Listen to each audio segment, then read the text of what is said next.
Bonjour, dans cette vidéo qui s'adresse à des élèves de première technologique, on va parler de la notion de variable aléatoire et notamment de la loi de probabilité de cette variable aléatoire. Dans cet exercice, lors d'une loterie, on propose des tickets. Sur les 100 tickets vendus, un seul ticket permet de gagner 50 euros. 10 rapportent 20 euros et 20 rapportent 10 euros. Les autres sont perdants. Les tickets sont vendus au prix de 2 euros. Soit x la variable aléatoire qui donne le montant du gain pour l'achat d'un ticket. Premièrement, il faudra déterminer la loi de probabilité de la variable aléatoire x. Et deuxièmement, il va falloir déterminer chacune des probabilités. Donc petit a, ça va être p de x supérieur ou égal à 15. Et petit b, p de x strictement plus grand que 0.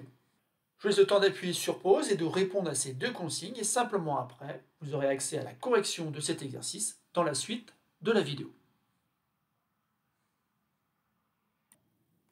Passons maintenant donc à la correction de cet exercice et dans un premier temps, on nous demande de déterminer la loi de probabilité de la variable aléatoire x. X, c'est la variable aléatoire qui donne le montant du gain pour l'achat d'un ticket.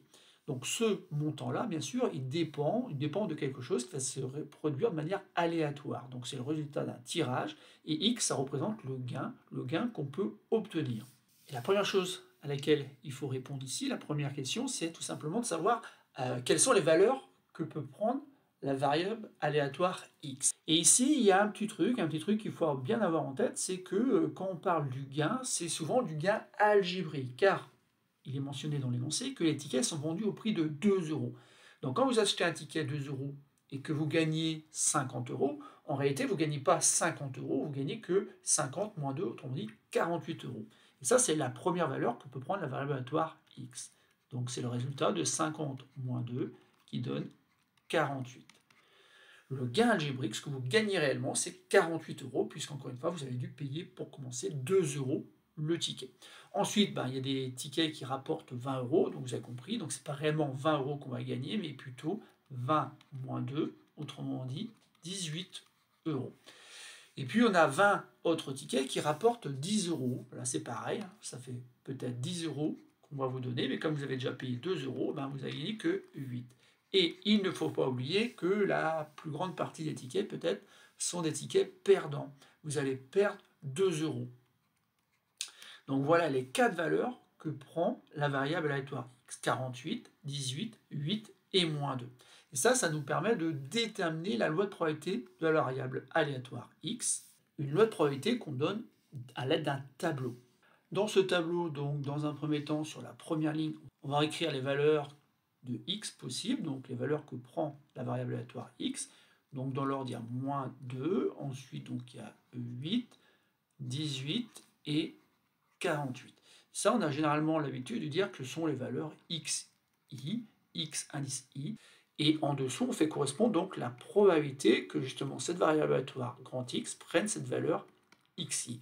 On va plutôt commencer donc par regarder quelle est la probabilité que x prend. Et dans un premier temps, on va regarder la probabilité que x prenne la valeur 48, parce que c'est plus simple peut-être pour commencer. Pourquoi c'est plus simple? Parce qu'il y a un seul ticket gagnant et il y a 100 tickets vendus. Ça veut dire qu'en fait, la probabilité ici, c'est tout simplement 1 sur 100, 1 centième, que je peux écrire comme ça en écriture fractionnaire, ou que je peux réécrire comme ceci, 0,01 en écriture décimale. De la même façon, je sais qu'il y a 10 tickets qui rapportent 20 euros. Les 20 euros qui correspondent finalement à un gain algébrique de 18 euros, puisqu'il faut enlever 2. Et donc ici, en fait, on a 10 sur 100, donc ça fait 10 centièmes, 10 centièmes, que je peux écrire tout simplement comme 0,10. Et je continue, donc il me reste donc des tickets qui peuvent me faire gagner finalement 8 euros, c'est ceux qui rapportent soi-disant 10 euros, mais avec les 2 euros qu'il faut enlever, ça fait plus que 8. Et ils sont au nombre de 20, donc 20 sur 100, que là aussi je peux réécrire sous forme décimale, sous la forme 0,20.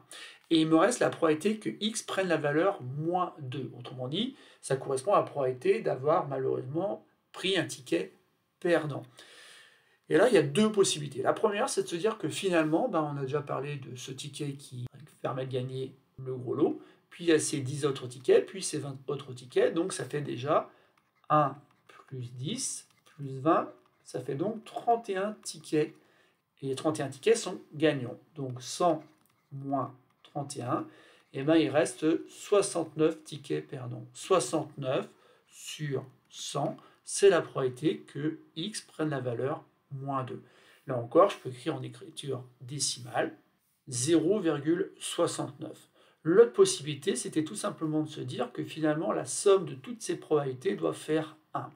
Et donc, en disant les probabilités, j'aurais pu écrire à la place 0,20 plus 0,10 plus 0,01 égale 0,31. Et en enlevant 0,31 à 1, j'obtenais 0,69 qui correspond bien au résultat que l'on a trouvé. Donc l'une ou l'autre de ces deux façons vous permet de compléter donc ce tableau qui nous donne la loi de probabilité. On va donc pouvoir passer maintenant à la consigne numéro 2. Et dans cette consigne, on nous demande de déterminer des probabilités. La première, c'est la probabilité que x prenne une valeur supérieure ou égale à 15. Bon, ben ça, c'est pas très compliqué. Il faut simplement comprendre qu'on va regarder la probabilité que le gain final soit supérieur ou égal à 15. Et dans le tableau, ça correspond au fait de gagner 18 ou au fait de gagner 48. Ou plutôt, ça correspond à la somme des deux probabilités. La probabilité que x soit supérieur ou égal à 15, c'est égal à la probabilité que x prenne la valeur 18, autrement dit qu'on gagne 18 €, plus la probabilité que le gain soit de 48 €. Et en remplaçant, donc, on a 0,10 plus 0,01 qui donne 0,11. La probabilité que le gain soit supérieur ou égal à 15 €, c'est 0,11, ou encore 11 centièmes, c'est-à-dire 11%. Et petit b, maintenant, on va s'intéresser à la probabilité que x soit strictement plus grand que 0. On va s'intéresser donc au fait que la variable aléatoire prenne une valeur strictement positive, autrement dit qu'on gagne réellement de l'argent. Et dans ces cas-là, bon, il y a deux possibilités. Soit je regarde quand est-ce que ça se réalise, donc ça se réalise quand x prend la valeur 8, ou quand x prend la valeur 18, ou quand x prend la valeur 48. Il suffit donc d'additionner ces trois probabilités, donc ça fait 0,20 plus 0,10 plus 0,01, qui donne 0,31. La probabilité que x soit strictement plus grand que 0, c'est 0,31. Bon, il y a une autre façon qu'il faut connaître, qui consiste à passer à l'événement contraire. Autrement dit, on va regarder cette probabilité en se disant, finalement, c'est tout ce qui reste lorsque on enlève la probabilité que x soit inférieur ou égal à 0. Alors ici, c'est assez rapide, parce que finalement, la probabilité que x soit inférieur ou égal à 0, ça correspond à la probabilité que x soit égal à moins 2.